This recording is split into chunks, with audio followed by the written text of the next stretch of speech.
ओम गुरुर्ब्रह्मा गुरुर्विष्णु गुरुर्देवो महेश्वरः गुरु साक्षात् परब्रह्म तस्मै श्री गुरवे नमः।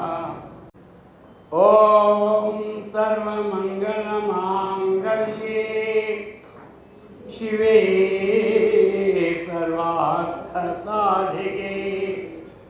शरण्ये त्र्यंबके गौरी नारायणि नमोस्तुते।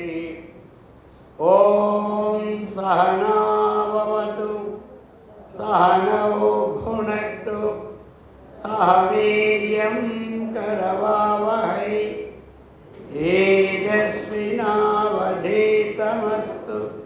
मा विद्विषावहै। ओम शांति शांति शांति। हरि ओम तत्सत्। ओम पूज्य श्री దయానందగిరి స్వాములు వారి యొక్క ఆధ్వర్యంలో చక్కగా ఈ మందిర నిర్మాణం మనకి జరిగింది. ఈనాడు దివ్యంగా భవ్యంగా లోటు లేకుండా మన ఒక బయటకు పందిరి లేకుండా ఏమీ లేకుండా హాయిగా ఖర్చు లేకుండా ఎంత వర్షం వచ్చిన ఇబ్బంది లేకుండా ఇది సౌకర్యం. మరి దీనికి పెట్టుబడి పెట్టిన వాళ్ళు కానీ అందరూ ఫిక్స్డ్ డిపాజిట్ పోతూనే ఉంటారు. అటువంటి ప్రధానమైన పూజ్య శ్రీ మరి దయానందగిరి స్వాములు వారి దివ్య చరణాలకు హృదయపూర్వక నమస్కారం చేస్తూ మరి ఇక వారు కూడా పోయే ముందు మంచి ఒక సెలక్షన్ చేసిపోయారు అద్వైతంగా. మరి దీన్ని గిరిజనాభివృద్ధి శుక్లపక్ష చెందినవాడే అంటే కృష్ణపక్ష చెందినవాడే కాకుండా శుక్లపక్ష చెందినవాడే గిరిజనాభివృద్ధిని చేస్తూ ఈ మందిరాన్ని అలాగే ఇక్కడ చుట్టుపక్కల వాతావరణాన్ని కూడా ఆధ్యాత్మికంలో ముంచుతూ ఉన్నటువంటి పూజ్యశ్రీ విష్ణు సేవానందగిరి స్వాముల వారికి వందనములు అర్పిస్తూ అలాగే వేదికస్థ పూజ్య మహాత్ములందరికీ వందనములు. మరి ఇది చక్కగా జరగాలంటే ఎవరు మేము ఎంతమంది ఉన్నా ఏమీ లాభం లేదు. అదేనా మీరుంటేనే శోభ జరిగాయి చెప్పుకోవడానికి కూడా. అటువంటి మరి నిరంతర ప్రవాహంతో పారాయణలతో అలాగే శ్రీకృష్ణుని యొక్క దర్శన భాగ్య సౌభాగ్యాలతో నిండినటువంటి మీ అందరికీ వందనములతో మరి ఈ కార్యక్రమాన్ని ప్రారంభించుకోవచ్చు ఉన్నాం.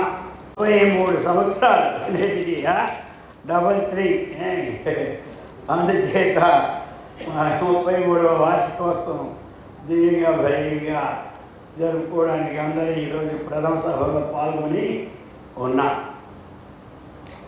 అందరూ చిన్న నామంతో ప్రారంభించుకుందాం. నందలాల ఏదో నందలాల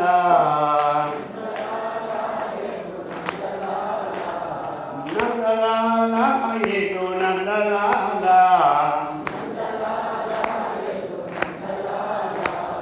బృందావన గోవిందలాల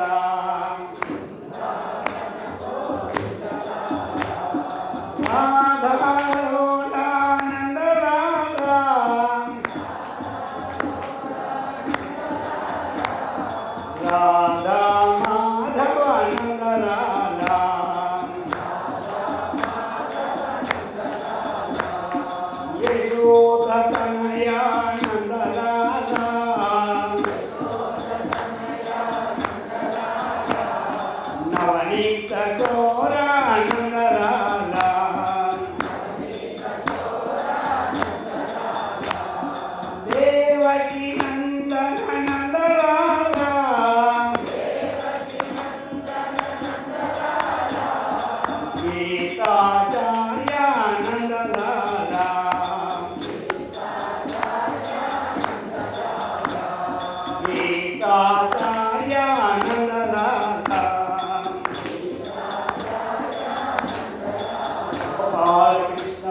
స్వరూపులకు ప్రియాత్మ బంధువులారా,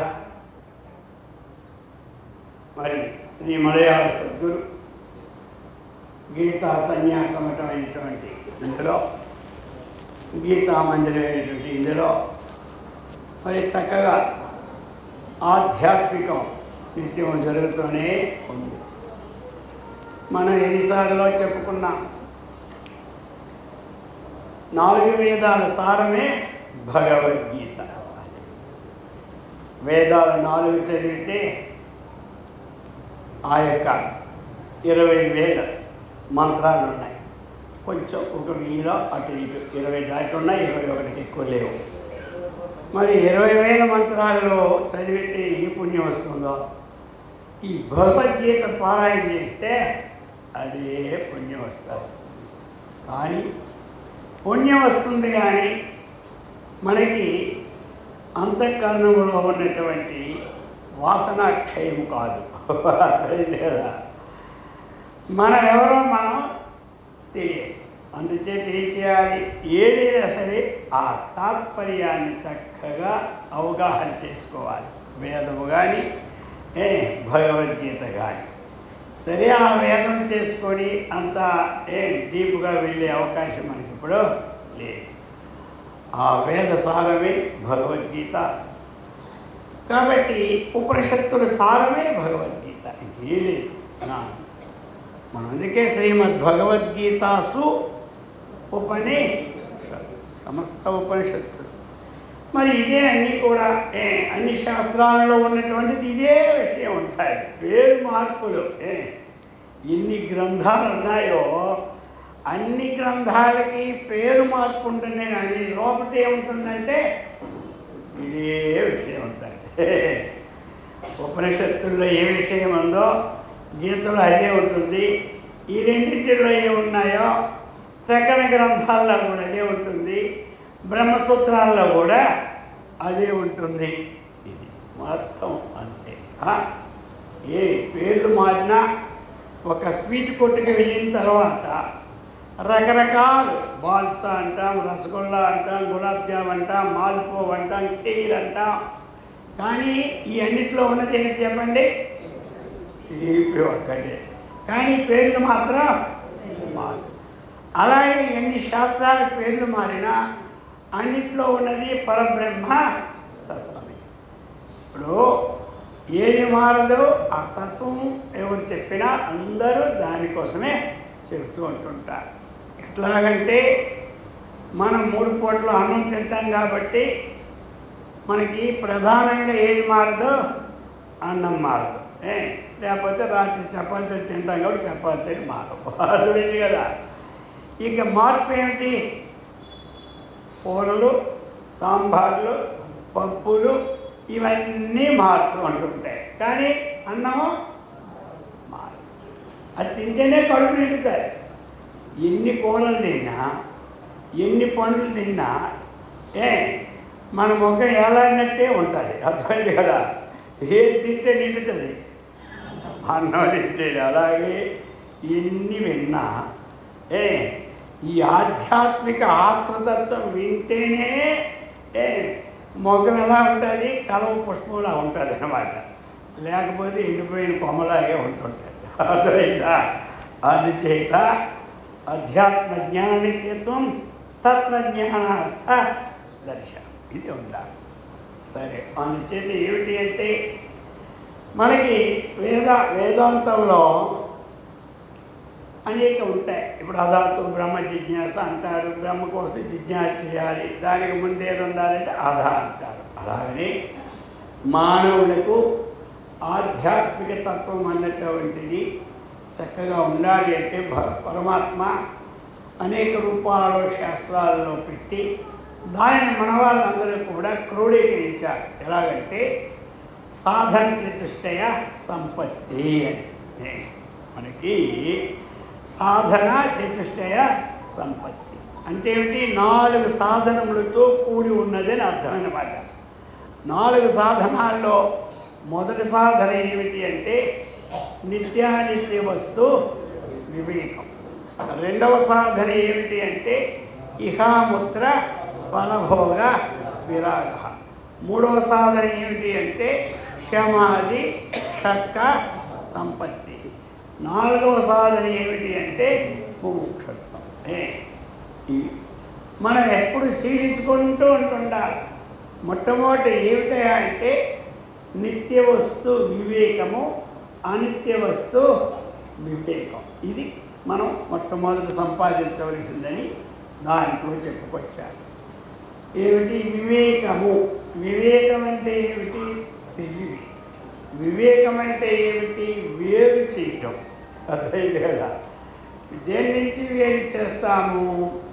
ఏది ఆత్మ, ఏది పరమాత్మ అన్నటువంటిది వేరు చేయాలన్నమాట. అది వివేకం. అందులో నిత్య వస్తువు యొక్క తెలివి ఉండాలా, అనిత్య వస్తువు యొక్క తెలివి ఉండాలి. అయితే మనకి నిత్య వస్తువు అనేది ఏమిటి అంటే వేదాంత సారము కూడా ఏం చెప్పింది? నిత్యం తావత్ బ్రహ్మైవ నిత్యం తదన్యమఖిలం అనిత్యత్వమితి స్ఫుటం. అది ఏమిటయా నిత్య వస్తువు అంటే బ్రహ్మైవ అంటే యావపది ఏం చేస్తుంది? ఇతర వ్యావర్తకాన్ని చేస్తారు. ఇంకొకటికి దానికి రానివ్వదు అనమాట. ఏమిటయా నిత్య వస్తువు అంటే బ్రహ్మైవ, బ్రహ్మమే ఏమిటది? నిత్య వస్తువు. అది అదేవ పదం. 10 మంది ఉన్నారు ఇక్కడ. అక్కడ ఉన్నటువంటి లక్ష్మణరావు ఒక్కడే రావాలంటే ఇంకెవరు రావడానికి లేదు. అది అనమాట. అలాగే బ్రహ్మైవ, బ్రహ్మమే నిత్య వస్తువు. మనకి ఎన్నో ఉంటాయి నిత్య వస్తువులు, కానీ మన దృష్టిలో విచారం లేక ఏమి అన్నీ నిత్యం అనుకుంటుంటాం. ఇప్పుడు మనం సూర్యుడిని నమస్కారం చేస్తూ ఉంటుంటాం. మన దృష్టిలో ఏమిటి చెప్పండి? సూర్యుడు నిత్యమా నిత్యం అంటే సామాన్యంగా అందరూ ఏం చెప్తారో మన తాతలు పోయారు, వాళ్ళ తాతలు పోయారు, ఇప్పుడు వచ్చేవి కృతయుగం అయిపోయింది, అలాగనే త్రేతయుగం అయిపోయింది, ద్వాపరయుగం అయిపోయింది. ఇన్ని యుగాలైనా ఆయన మారాడా? మారలే. ఇప్పుడు మన దృష్టిలో ఏముంటుందంటే సూర్యుడే నిత్య వస్తువు అంట. అయింది కదా?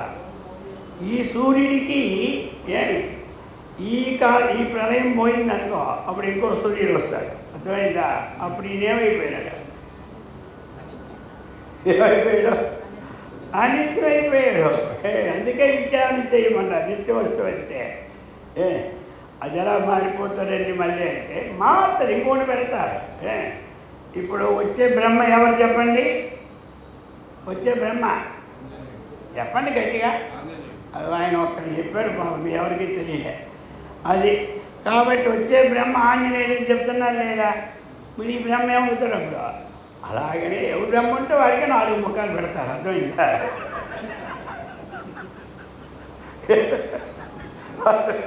ఇప్పుడు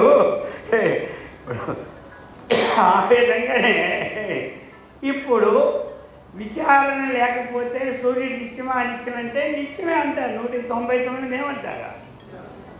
మరి విచారణ చేస్తే అతను ఏమయ్యాడు?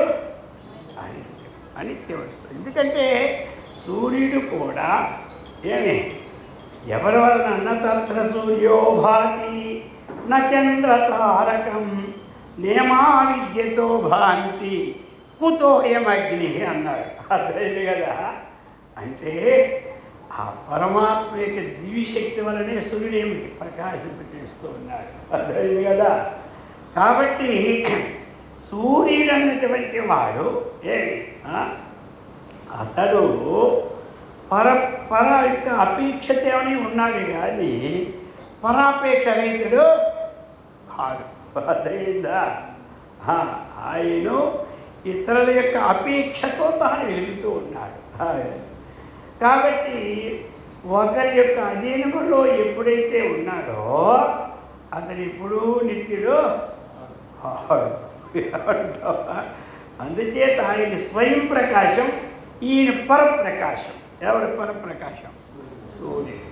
చంద్రుడు కూడా పరప్రకాశమే, అగ్ని కూడా పరప్రకాశమే. ఇదందరూ పరప్రకాశం. కానీ మన నిత్యం మనకేమిటి అంటే ఇప్పుడు భూమి ఉంది. ఈ భూమి ఇప్పుడు ఇంచుమించు కొన్ని లక్షల మందికి రిజిస్ట్రేషన్ అయి ఉంటుంది.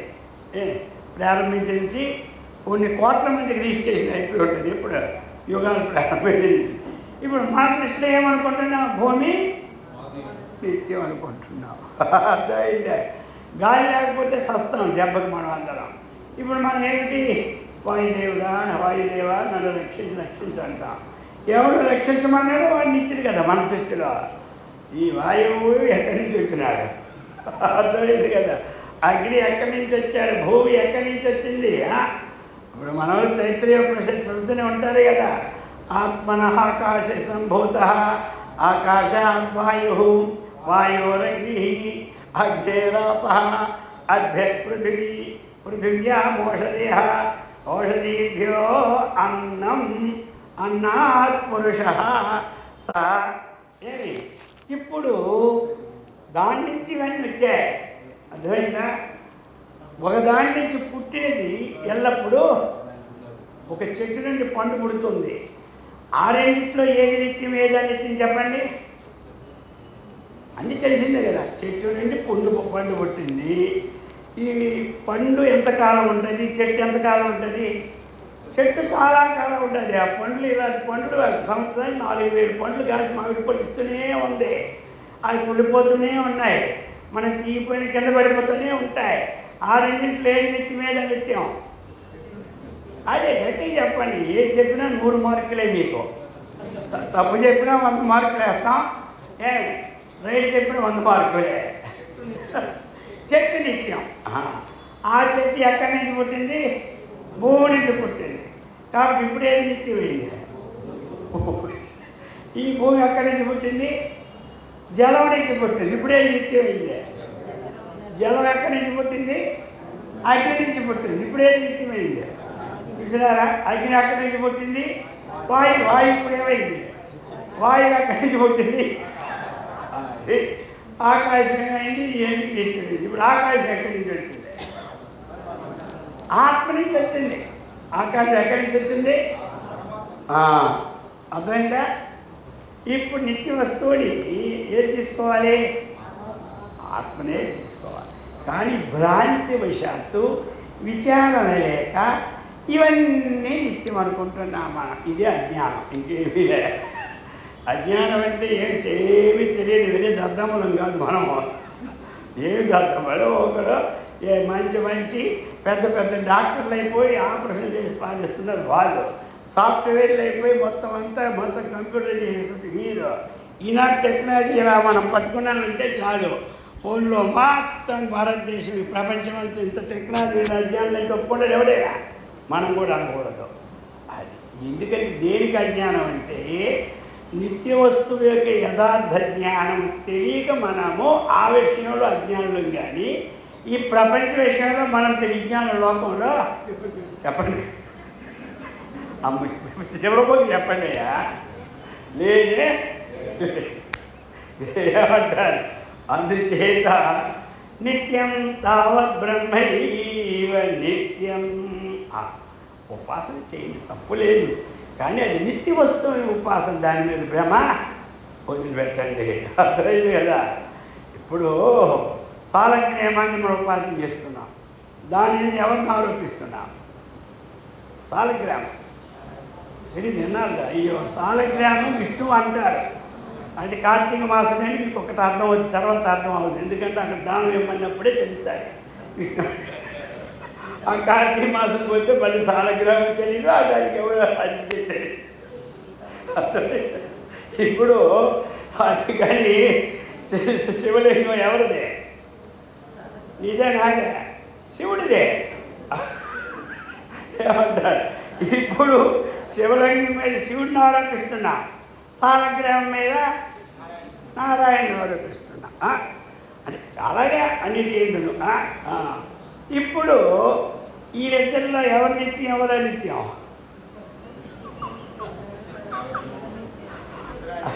దీని మీద ఆరోపించాము, దీని మీద వాస్తవం. ఇది అనిత్యమే. సాలగ్రామం అనిత్యమే, శివలింగం అనిత్యమే. ఇప్పుడు అసలు విష్ణుమూర్తి శివుడు దగ్గరికి ఉందాం. ఇప్పుడు వాళ్ళిద్దరం నిత్యమే అనిత్యమని. అది ఇప్పుడు మనం ఎందుకంటే వాళ్ళిద్దరు కూడా అనిత్యమే. ఎందుకు అనిత్యం అంటే సృష్టికి పూర్వం ఎవరు లేరు.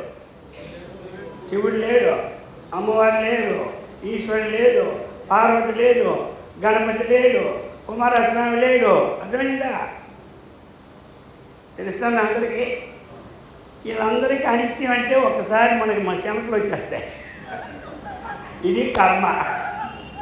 ఇప్పుడు ఇదే కోడి కిందనేదో ఏంటి అంటే బాగుంది, కానీ తీసుకెళ్ళి వాళ్ళు కూడా అనిత్యం అయితే ఇంకేం వచ్చింది? కర్మ అంటారు. వచ్చింది కూడా ఎవరు ఉత్పత్తి అయ్యారో ఉత్పత్తి అయిన వస్తువు ఏమంటారు చెప్పండి?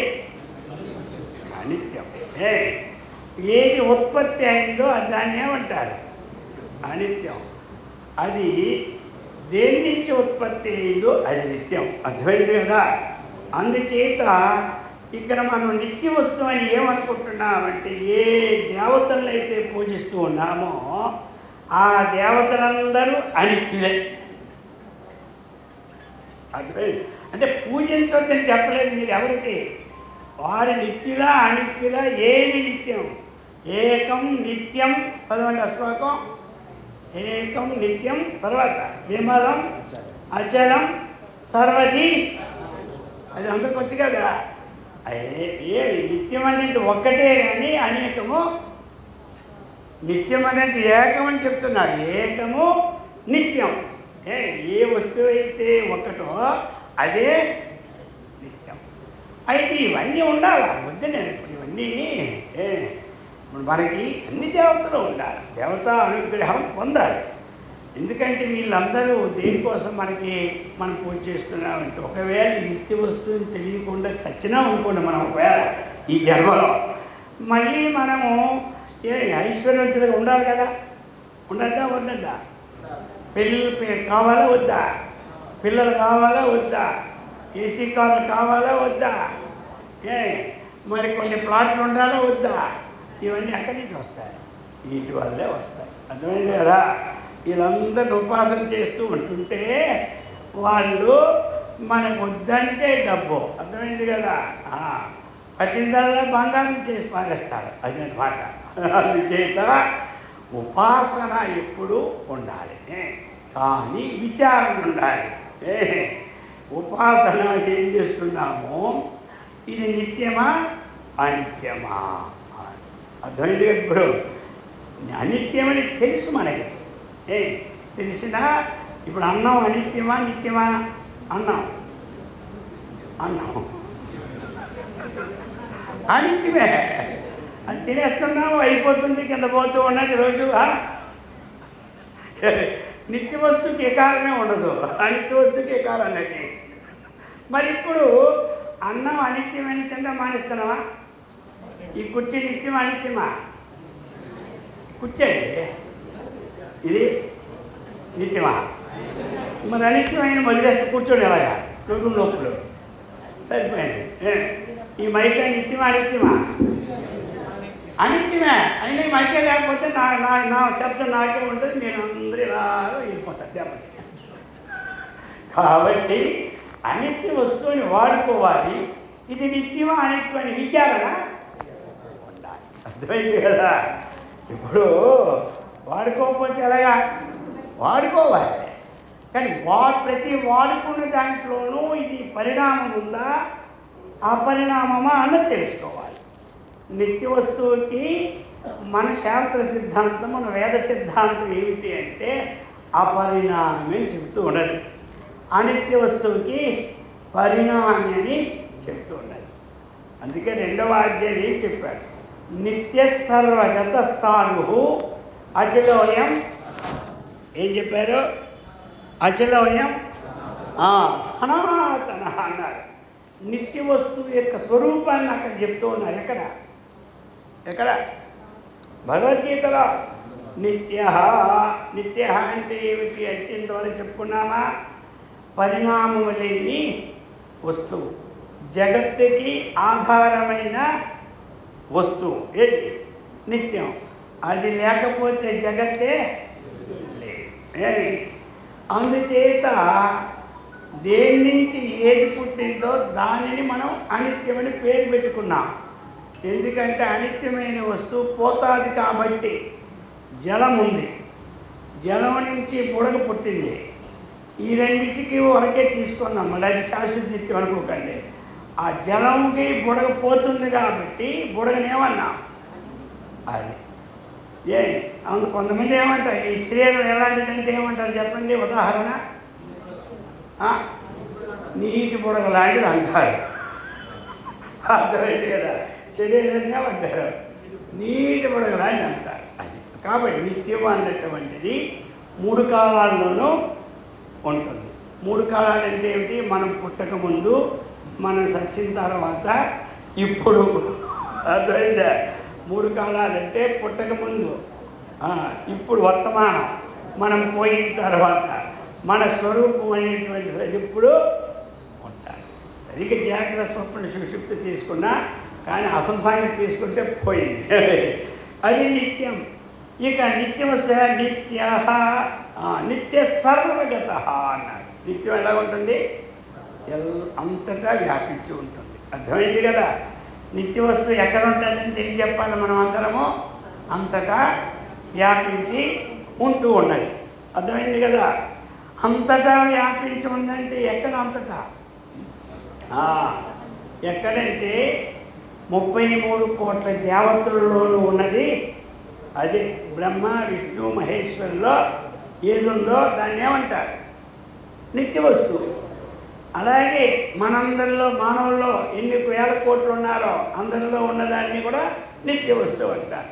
పశువులు ఉన్నాయి, పక్షులు ఉన్నాయి, చీమలు ఉన్నాయి, దోమలు ఉన్నాయి, ఏనుగులు ఉన్నాయి, చెట్లు ఉన్నాయి, చేమలు ఉన్నాయి. ఈ అన్నిట్లో ఉన్న వస్తువుని ఏమంటారు, నిత్య వస్తువు అంటారు. సర్వగత అంటే ఏమిటి, ఇది సర్వం అనేది ఏమిటి, చరము ప్లస్ అచరం ఏమంటారు. పరమాత్మ నుంచి పుట్టినటువంటివి 2 విధాలు, ఒకటి చరము, రెండవది అచరం. కాబట్టి అచరమైన పర్వతాలు కానీ, అలాగే చెట్లు కానీ, చేమలు కానీ, ఇదంతటా వ్యాపించిన వస్తువుని ఏమంటారు, అది సర్వగత నిత్య వస్తువు. నిత్య నిత్య సర్వగత స్థాణు. అర్థమైంది కదా. అయితే ఇంతటా వ్యాపించి ఉంది కదా, అది ఏమైనా కదులుతుందా అంటే అదేమిటది కాదలదు. అదేమి కదలదు. అందుకు స్థాణు అంటే కదలదు. ఇప్పుడు మా కంసాల వాడి వస్తువులు తయారు చేస్తారు కదా, ఆ కింద ఉన్నటువంటి దాగాల్ని స్థాణువుని పేరు సంస్కృతంలో. కాబట్టి ఇదిస్తే దానికే కోటస్థ అంటారు. మళ్ళీ కోటవత్ తిష్టతి ఇది కోట. మరి స్థాణు అంటే 2 విధాలు కూడా ఉంది. ఇంకొక అర్థం ఎలాగంటే, ఒక చెట్టు ఇక్కడ నరికేసామనుకో, ఆ మొదలు అది ఎలా ఉంటుందంటే ఎన్ని 1000 కిలోమీటర్లు గాలి వేసినా దాన్ని ఓపలేదు అనమాట. ఎదిరి భూమికి నరికి పారేసనుకో, పెద్ద మొదలు ఉందనుకో, దాన్ని కూడా ఏమంటారు, స్థాణు అనమాట, కదలదు అనమాట. అది కొమ్మలు ఉంటేనే గాలి వేసి కింద పడి సస్తుంది, కానీ ఆ మొక్కనది ఏమీ చేయలేదు. అందుకే అలాగా ఇది ఏమీ కదలదు. ఎన్ని ఉపద్రవాలు వచ్చినా, ఎన్ని పిడుగులు పడినా, ఎన్ని సునామీలు వచ్చినా ఏది కదలదు. నిత్య వస్తువు నిత్య సర్వగత స్థాణు. ఇంకా ఏమిటి, ఏది కదలదో అది అచల. కదలని దాన్ని అచలం అంటాం. అది అచల. ఇంకెలా అనేది సనాతన. సృష్టి పూర్వం ఏకమేవ ఆసీత్. సనాతనం అంటే ఏమిటి, మనకి సృష్టికి ముందు నుంచి ఉన్నటువంటి వస్తువుకి ఏమంటారు, సనాతనం. అందుకనే మహర్షి మర్యాద స్వాముల వారు సనాతన వేదాంత మహాసభలను పేరు పెట్టారు. అంటే ఈ వేదాంత ఏది అంటే సృష్టికి ముందు ఏది ఉండదో దాని సంగతిని చెప్పడానికే ఈ వేదాంతం అనే సభలన్నీ దానికోసం పెట్టారు. అందుచేత ఈ విధంగా నిత్య వస్తువు విచారం జరుగుతుంది. మళ్ళీ మధ్యాహ్నం మనకి ప్రవచనం ఉంటూ ఉంది కాబట్టి ఇక్కడ మళ్ళీ విడదీసుకుందాం. అందుచేత మనందరూ ఇటువంటి నిత్య వస్తువుని చక్కగా తెలుసుకొని మనం సత్కర్మనిష్ఠులమై, భగవద్భక్తులమై, ఆత్మవిజ్ఞాన సంపన్నులమై ఆయురారోగ్య ఐశ్వర్యవంతమే బ్రహ్మానందంతో విరాజిల్లినట్లు ఆ గురుదేవుడు అమ్మవారు మనందరికీ సదా రక్షించుగాక. ఓం సహనాభవతు సహనౌ భునక్తు సహ వీర్యం కరవావహై తేజస్వినావధీతమస్తు మా విద్విషావహై. ఓం శాంతి శాంతి శాంతి. హరి ఓం తత్సత్. ఓం.